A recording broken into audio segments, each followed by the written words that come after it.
What's in the box? Well, we're gonna find out.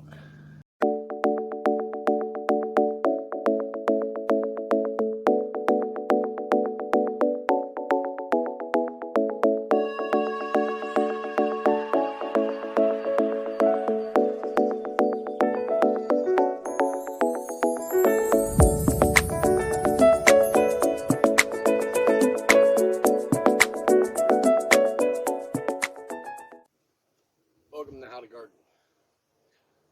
I got a box. You know, something like I've got a jar of dirt. Well, I've got a box. Anyway, I've been asked to do a review. It's not something I normally do, but these people happen to contact me at just the right time to when I could actually use what's in this box. So I went ahead and accepted it so that I can do the review for them, but also so that I can use what's in this box. Now, I'm not really a review type person, but I'm going to put this thing to its paces. If it's any good, it'll make it through the torture test that I'm about to put it through. Now, I'm not going to overdo it. I'm not going to be like throwing this thing in a pool or trying to cut down things that are like this big or anything like that.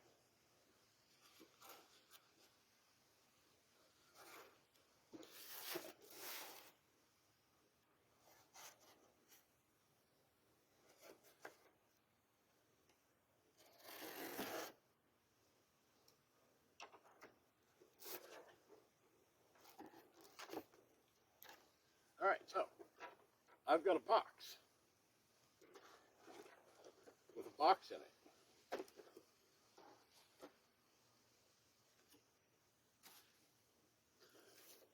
What's in this box is a little tiny battery-operated handheld chainsaw. So let's go with initial impressions as to what is in this box. First, I was hoping for a case, not a box. So that's a little bit on the negative side, but that's all right.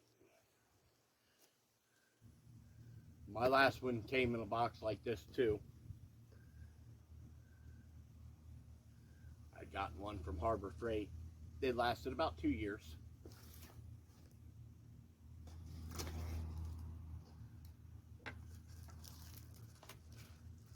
This is a SAKER. Let's find out what comes in the box. Well, let's see.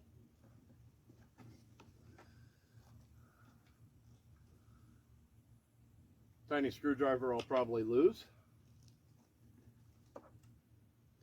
A charger. That means it doesn't have a charging base. That's not necessarily the best. I lose these. Charging base would be better. One battery, 20 volt.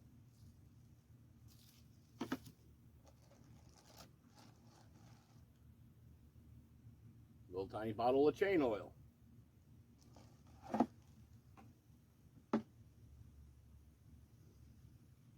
The cutest little wrench ever.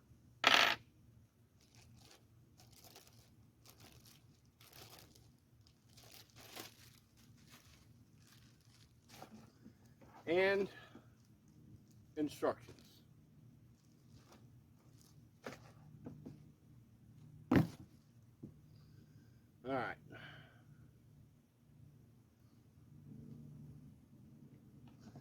Let's see. Initial design doesn't look too bad. It's actually a little bit nicer than the last one I had. Now, I haven't charged this at all, so let's see if it came with any charge. Yep. Oh, handguard's all right. I never cared for these, but for a homeowner, this would be a good idea. The saw blade is fairly sharp.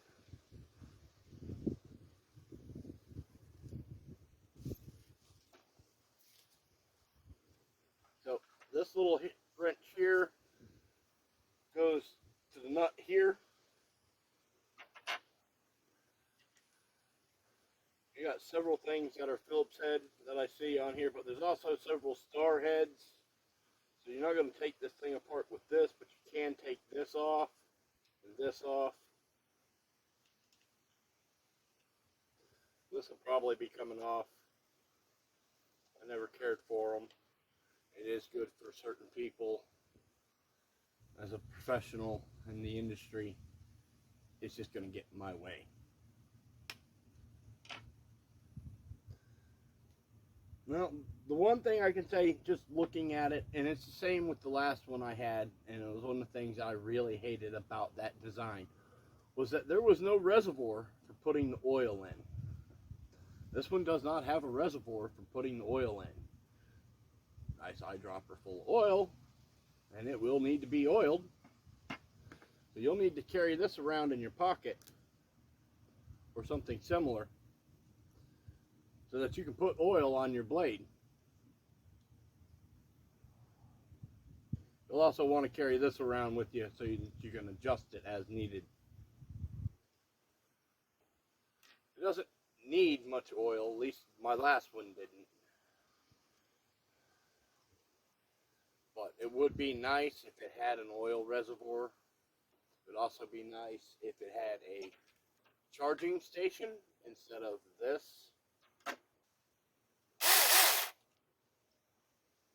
Overall, it doesn't feel too bad in hands.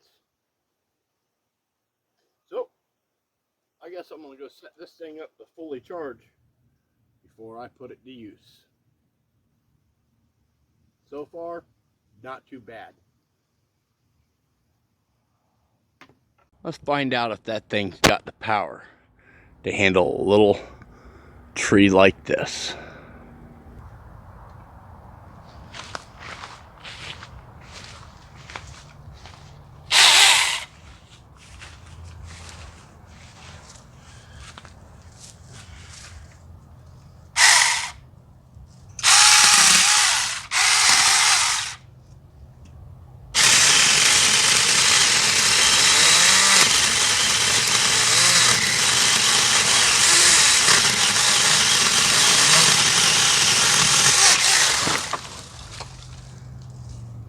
Well, that did pretty good.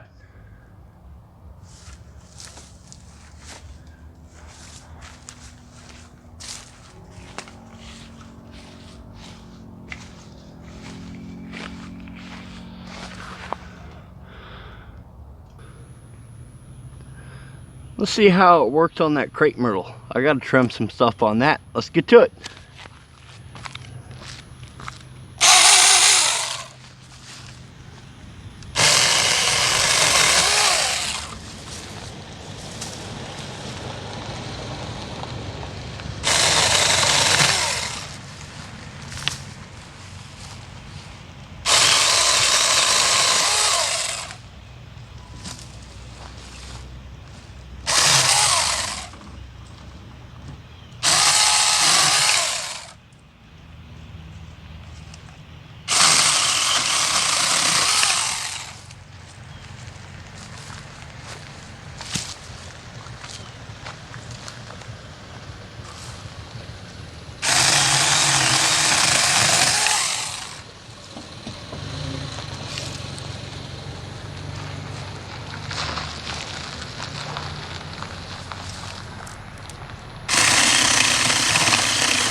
Let's do a little work on that one too.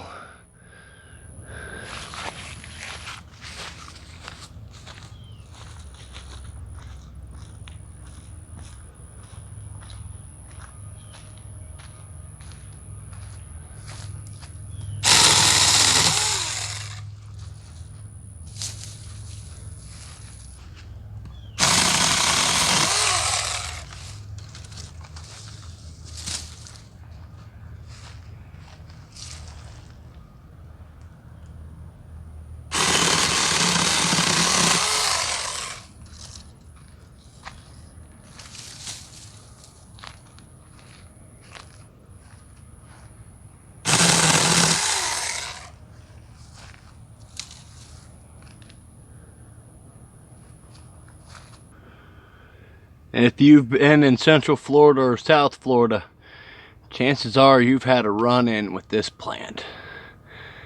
That plant is Brazilian pepper. It's highly evasive and extremely fast growing. And I need to trim that one back. Let's see if it can handle it.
Not bad.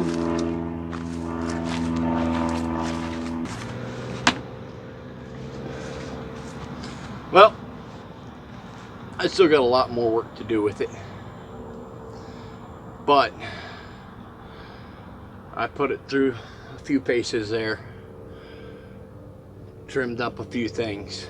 So far, it's done pretty good. It's stuck a little bit on the oak tree, but it handled it, and that oak tree is by far the hardest wood I've thrown at it so far. It did really well on the Brazilian pepper. It did pretty good on the crepe myrtle. So I'm going to be continuing to use this little saw as I go, because I'm in the middle of all types of redo and clearing on this property. This is going to help. Now, there are a few things that I don't like about it. One is I'm right-handed, so it's not an issue. However, I do have a lefty that is in the house, and she's not going to be able to use this. This is really a right-hand tool only. I tried it left-handed. I can do most anything that I can do right-handed. I can do it left-handed. I had a hard time using it left-handed, so it's not really good for a lefty. Is this up to par for professional standards? Barely, but yes. Improvements I would make with this in general for professionals that are out using it all the time is: one, an actual charging station, not the little plug-in thing. Two, some type of oil dispenser so that you're not walking around with the oil in your pocket. And three, it can actually use to be just a little bit bigger. It's torquey enough to handle anything I've thrown at it green wood. Not sure it could handle well-aged oak of the same size, because it was sticking in the green wood. Now, for a homeowner, somebody that's not doing professional gardening or not going out on construction sites or things like that, this is more than adequate. And for the price point that they're offering it, I took a few minutes to go look it up on Amazon. It's pretty good for the price. To get something equivalent, I'd probably spend another 50 bucks for something as torquey as this little thing is. I do wish that it had come with a second battery. Now, that being said, I haven't run this to the point where I found where the end of this battery is. But I also know that it's not uncommon for me to be on a site where I'm trimming various things for 6-8 hours. That's why most of the time I'm using hand tools, because they don't run out of battery. Now, comparing this to my hand tools, is this a one-to-one replacement to say things like my machete or my loppers, hand pruners, little hand saws, things like that? No. But I can get into places I can't with those tools with this. It's got more than enough power for basic pruning, because face it, this is a pruning saw. Is it easier on my hands and shoulders than a pruning saw or my other tools? Yes it is. So for somebody like me that's got a bad shoulder, this is pretty nice. It's fast enough. It's not going to hurt you. It's got plenty of torque for your regular thing. So would I recommend this for somebody to purchase? Yeah. It's a good little saw. I think their engineers need to make a few changes and get you a charging base, get an oil reservoir, and put it in a nice case, because I'm going to lose half that stuff that came in that box within 6 months, where I wouldn't if it was a case. Stay tuned and see how I'm going to use this throughout this redo on this property over the next few weeks. Alright, I need to make a mention here. I do know somebody else who got their hands on one of these little saws. Really nice lady. She has a YouTube channel. She's down in South Florida. She'll be doing a review very soon. Name of her channel is A Fishes and Loaves Life. Now, I'm been in construction and a professional gardener and a hobbyist gardener for almost 30 years. She's not a professional gardener. She's not out on construction sites using stuff like this. You might want to watch what she does and how she feels about this saw, as somebody that has not ever used a power tool like this. See whether or not it's something that she likes. I've used hundreds of these type of things. It's what I do. She's never used any of that type of stuff. She got one. Go check her out. She'll have that video up real soon. Thanks for watching. You have a great day.